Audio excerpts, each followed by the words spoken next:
Hoje a gente tem o prazer de convidar um super profissional de e-commerce, reconhecido nacionalmente por grandes projetos já implementados em importantes marcas, desde Tok, Saraiva, Vivara. Na Vivara, ele conquistou a liderança do market share na categoria de livros online.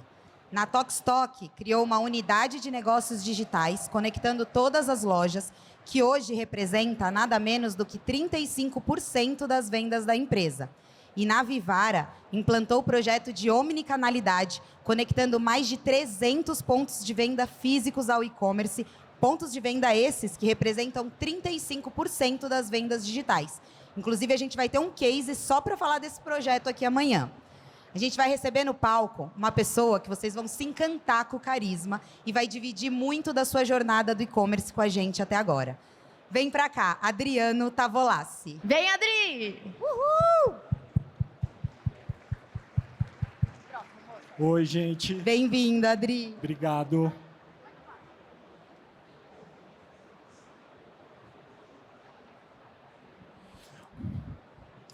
Tudo bem? Tudo, tô me ajeitando Tudo aqui ótimo. com a tecnologia.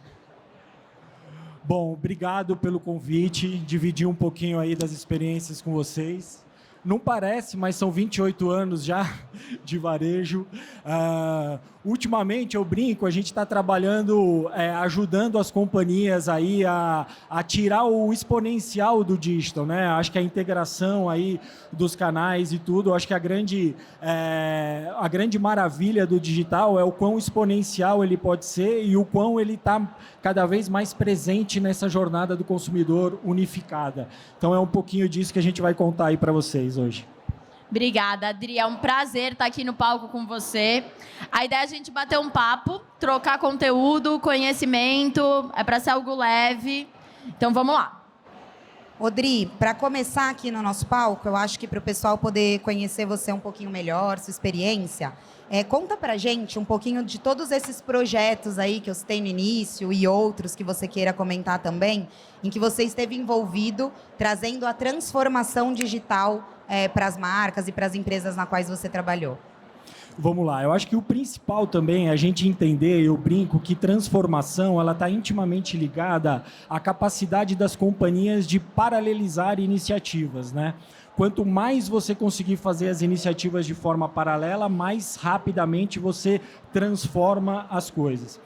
Eu acho que o principal ponto, antes de mais nada, é entender qual é o papel do digital dentro dessa jornada, né? O que esperar dessa transformação que vai se ter. Isso precisa ser muito detalhado e muito claro, porque daí vem uma parte, talvez a mais importante de todas, que é a arquitetura sistêmica que vai suportar tudo isso, né?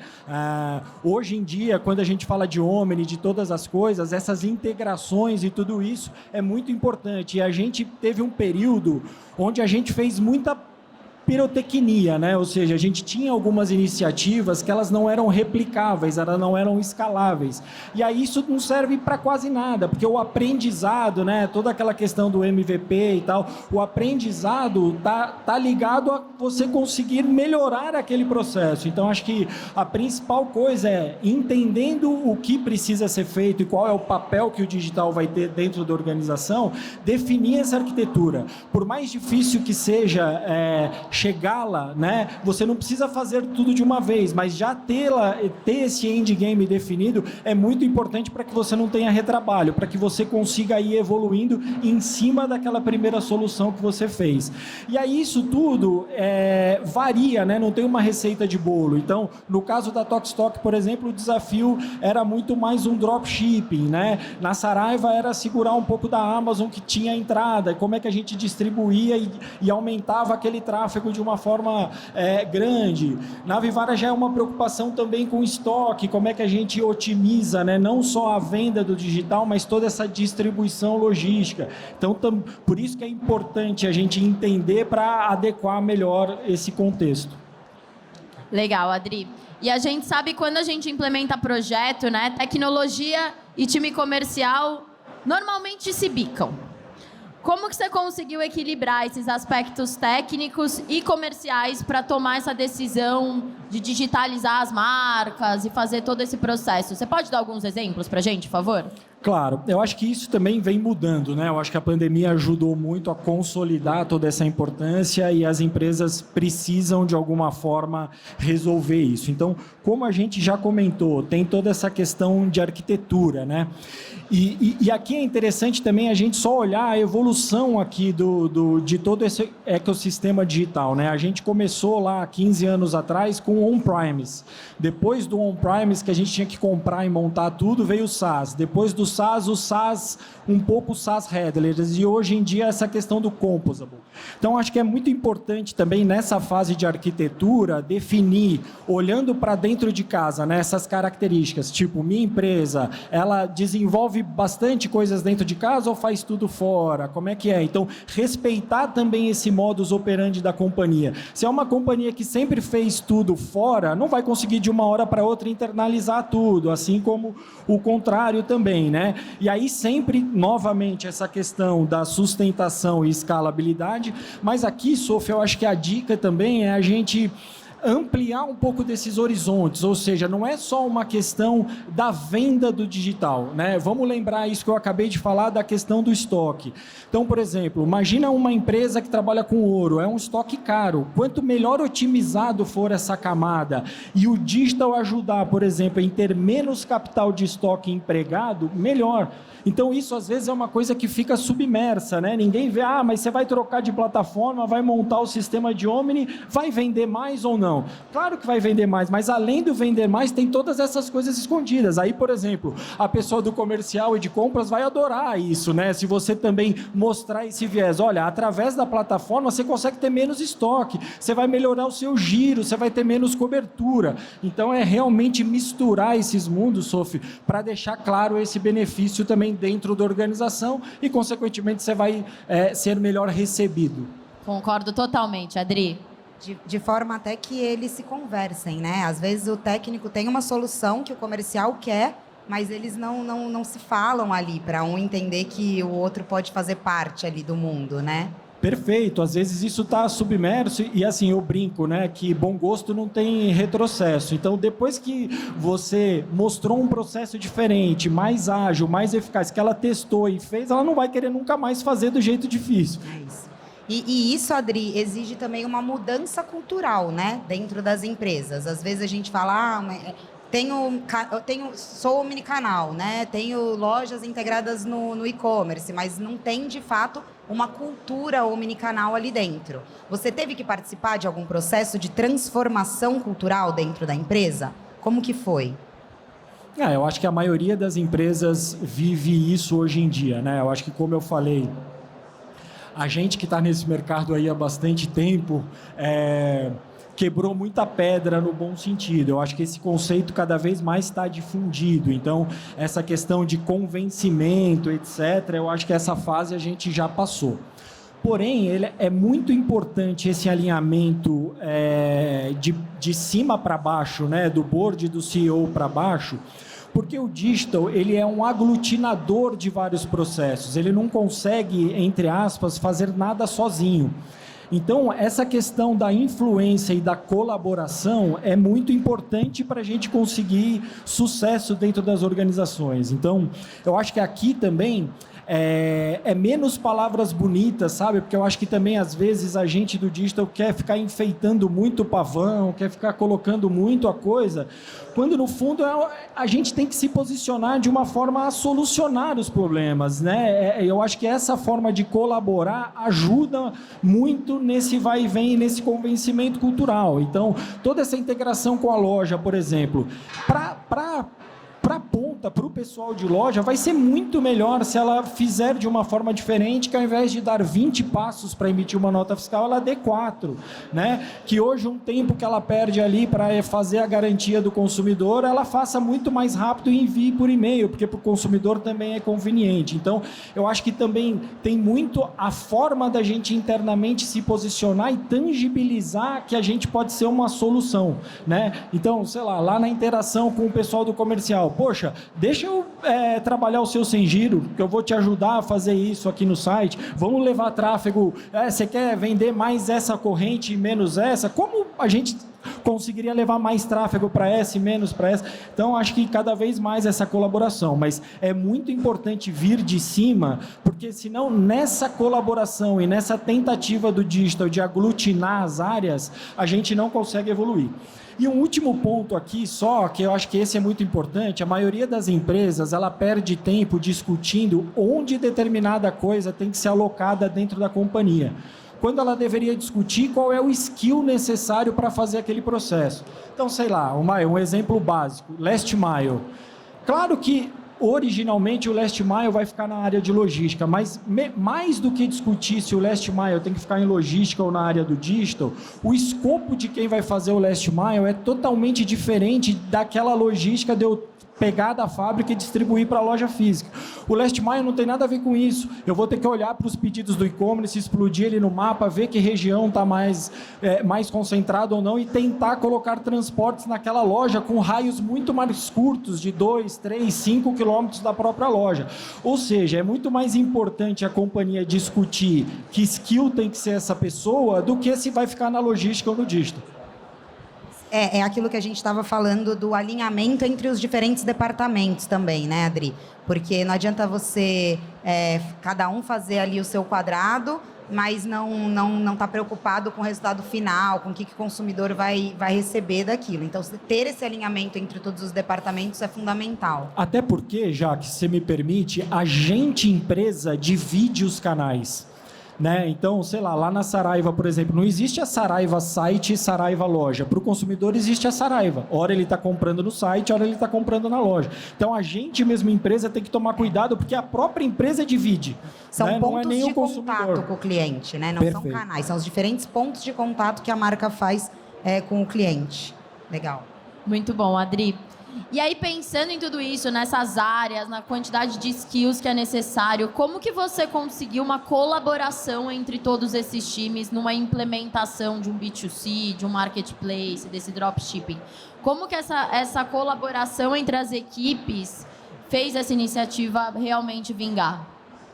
Bom, como eu falei, eu acho que esse alinhamento de cima para baixo, além disso, a gente precisa de um plano, né? Então, uma coisa que eu gosto de fazer é um plano com nome nessas fases, né? Então, 1, 2, 3 fases e essa comunicação muito clara com o time, né? O time precisa entender em que fase estamos, qual o grau de maturidade, quais são os projetos que vão nos levar a essa transformação. Eu acho que, além disso, Sophie, como a gente comentou lá no começo, a parte de arquitetura e sistemas, ela também é muito importante, porque a gente sabe que o mercado cresceu muito mais rápido do que a formação dos profissionais, né? Então, é uma demanda latente, continua latente e vai continuar por muito tempo toda essa questão. Então, acho que aqui essa ajuda, né? Você saber que os seus parceiros também estão preocupados nesse tipo de formação é muito importante, porque tudo muda, né? Antes da pandemia não existia um mundo de WhatsApp. Hoje em dia o WhatsApp está completamente integrado a essa jornada, né? A vendedora está fazendo essa conexão desse mundo. Amanhã o time da Vivara vai até comentar um pouquinho mais sobre isso num case específico.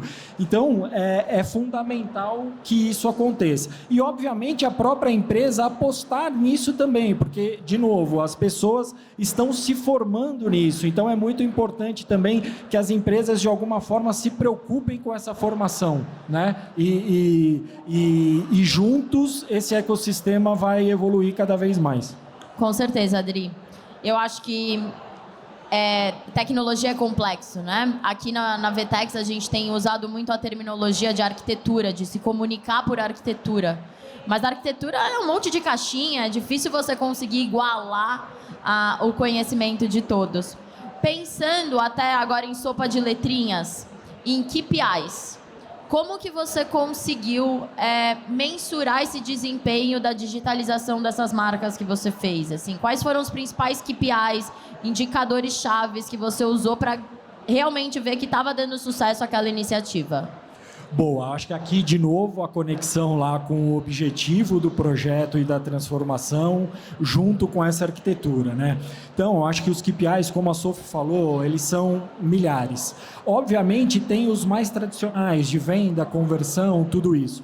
Mas, por exemplo, no último caso da Vivara, a gente tinha uma questão muito forte de tempo de carregamento, de um monte de questões ligadas à velocidade, a como é que o site, essa linguagem, etc. Então, com este problema muito bem identificado, né, foram feitas pesquisas, inclusive com os consumidores, né, nesse processo de escolha de troca de plataforma para entender essas dores e o que mais estava afetando para o cliente, era algo que para a gente precisava mudar muito. Então, por isso, por exemplo, uma escolha de ir para um front-end diferente, para uma tecnologia que já trouxesse de cara todo esse ganho de velocidade, essa forma de carregar e etc.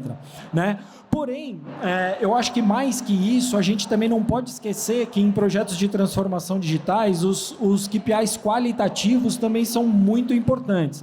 Então, é assim, depois que eu fiz essa minha migração, o cliente navega por mais tempo? Ele fica mais tempo dentro do meu site ou ele fica menos tempo? Meu bounce, né, minha taxa de rejeição, está maior ou está menor? Né? Número de page views, ele está vendo mais produtos ou está vendo menos? E claro que isso precisa estar ligado lá ao objetivo de negócio. Então, KPIs, desde KPIs macros até KPIs micros, do tipo, o papel do site vai ser adquirir clientes novos. Puta, eu preciso olhar para isso sempre, eu preciso concentrar o meu investimento muito mais em cliente novo e tentar pegar o cliente recorrente de forma com as ferramentas de CRM, para eu guardar minha verba de mídia para tentar adquirir mais clientes. Não, eu quero que o site tenha um papel de frequência, vai ser ao contrário, nós vamos otimizar o backlog para isso, vamos desenvolver e depois vamos medir se essa frequência de compra está melhorando ou não, né? Mas eu acho que é por aí. E eu acho que a dica de ouro dos testes é sempre que possível você fazer um teste AB, porque tem muita opinião, tem muito achismo. Então, desde uma coisa macro, né, na troca de plataforma da Vivara, por exemplo, durante um mês a gente ficou testando. Primeiro 5% do tráfego no novo, depois 10%, depois 20%, vai subindo, volta um pouco, otimiza, aumenta de novo, enfim. E isso não só numa migração, mas em pequenas features também, sempre, se possível, com grupo de controle, você tira o subjetivo da sala. Dri, perfeito. Tudo isso que você está falando, né, da escolha das melhores ferramentas, dos melhores parceiros, de acordo com os objetivos, né, de negócio que você tem no final, tem muita relação com a experiência do cliente, né? Como manter aquela experiência do cliente fluida e de acordo com a experiência que ele tem nos outros canais de atendimento que você tem também. Porque, às vezes, você oferece alguma coisa na loja, como que você vai trazer aquela experiência para dentro do site, né? Então, você depende muito da tecnologia que você usa, da arquitetura que você monta, dos parceiros que você escolhe. E, nesse sentido, como que você garantiu nesses projetos, né, a maioria deles envolvendo omnicanalidade, que a experiência do cliente fosse, de fato, sem nenhuma fricção ali e que ele estaria tendo contato com a marca, independente dele estar no app, no site ou na própria loja? Boa, eu acho que conectando aqui com aquela questão que eu trouxe das fases do e-commerce, eu acredito muito que esse deveria ser o foco de 95% dos varejos aqui, né? Trabalhar a experiência. É aqui que a gente vai conseguir ter um diferencial e algum tipo de barreira de entrada, né? E efetivamente ser mais relevante para o consumidor. Não tem mais por que a gente ficar, entre aspas, perdendo tempo em desenvolver um checkout ou uma vitrine, etc. Então, por exemplo, no caso de Vivara, é muito melhor, entre aspas, a gente gastar energia em como eu consigo, através de realidade aumentada, ver a joia, imaginar o relógio no meu pulso, né? No caso da Tokstok, a mesma coisa, uma busca por imagem, por exemplo, eu gostei dessa cadeira, deixa eu ver se dentro do site da Tokstok tem uma cadeira IMES parecida com essa, né?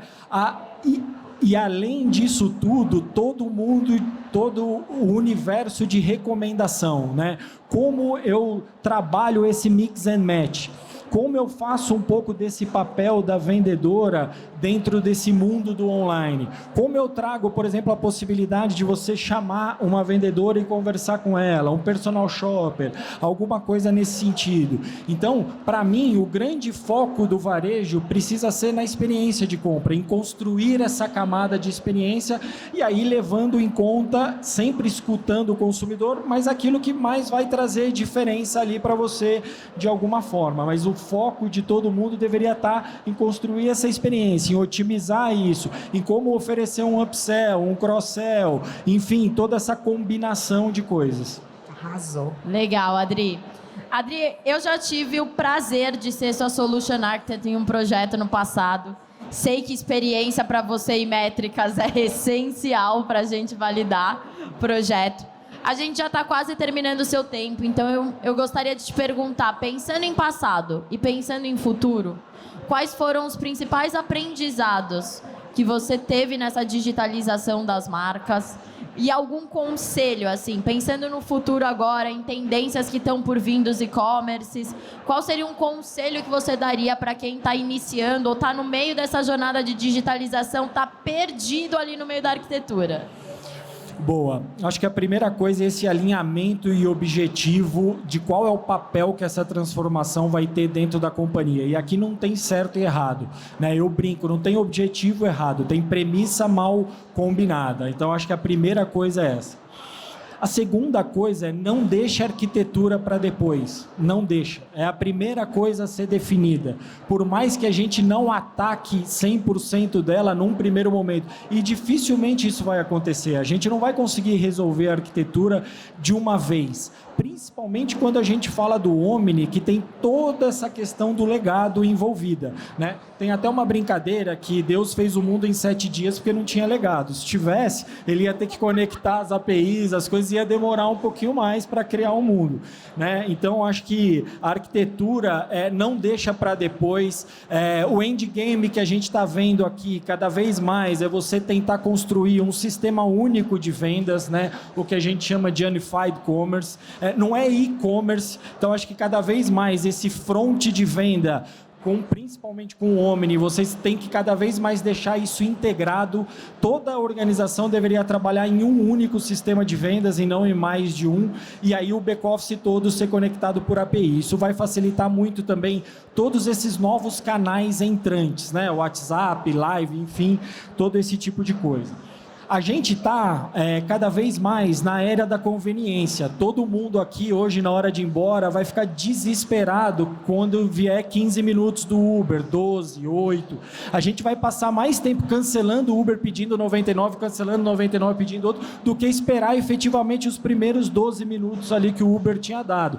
Então, o Omni vai vender. Só de você colocar o estoque a favor do cliente, eu brinco, né? O estoque não é da loja e não é do e-commerce, o estoque é do cliente. Ele tem que estar numa camada onde qualquer pessoa, tanto o cliente como qualquer agente de venda, acesse e venda aquilo. Isso é muito poderoso para o varejo hoje em dia, gente, nesse momento de juros altos, que tudo que é mais caro é a gente ter capital de giro, custo de estoque. O Omni vai ajudar muito no capital de giro, vocês vão ter muito menos estoque a hora que todas as lojas puderem vender o mesmo estoque, né? A gente fica pensando no Omni só como vitrine infinita às vezes, mas vamos pensar numa eficiência de supply, né? Camisa, por exemplo, eu tenho PP e até o Extra G. Por que a loja vai carregar o PP e o Extra G se ela vende muito menos? Ela vai carregar só os 20% dos tamanhos que fazem 80% das vendas. As pontas ela vai vender ali. Então, por que eu falo, né, que a gente tem que parar eventualmente de palavra bonita, e o Omni é uma máquina de não perder venda, porque hoje eu vou chegar na loja, eu vou tentar comprar a camisa M. Não tem. Tá, mas espera aí. Com o Omni ligado, ela vai me oferecer o seguinte: você pode voltar na loja daqui 2 dias que a camisa vai estar aqui, ou você prefere que em 2 dias eu te entregue a camisa em casa? E mais, isso pode ser uma estratégia para a companhia. Então, o XXG e o PPP, você já nem distribui. Eu cheguei na loja, tem, senhor, só que eu não te entrego agora. Você vê a camisa, experimenta e você vai receber em casa ou volta na loja para tirar. Então, é a gente também parar de olhar só para o digital dessa forma de, quanto é a participação do digital? Cara, se ela é 15, se ela é 20, se ela é 30, não interessa, porque a influência dele é muito maior. E ele já está ajudando em outras coisas que não tem a ver só com faturamento, tem a ver, por exemplo, com empregar menos capital de giro em estoque. Acho que é mais ou menos isso. Acho que você está certíssimo, Adri. Perfeito. Arrasou, Dri. Acho que a gente aqui queria só agradecer sua participação. Acho que o papo foi maravilhoso para mim, acho que para todo mundo que está na plateia. E a gente espera ver você aí em muitos mais outros palcos com a gente, trazendo case de sucesso para a VTEX. Adri, Imagina. muito obrigada. Pessoal, o Adriano vai estar aqui do lado. Quem quiser fazer pergunta, a gente já está encerrando. Mas foi um prazer estar aqui com vocês hoje. Muito obrigada mais uma vez, Adri. Obrigado, pessoal. Vamos que vamos. Obrigada, gente.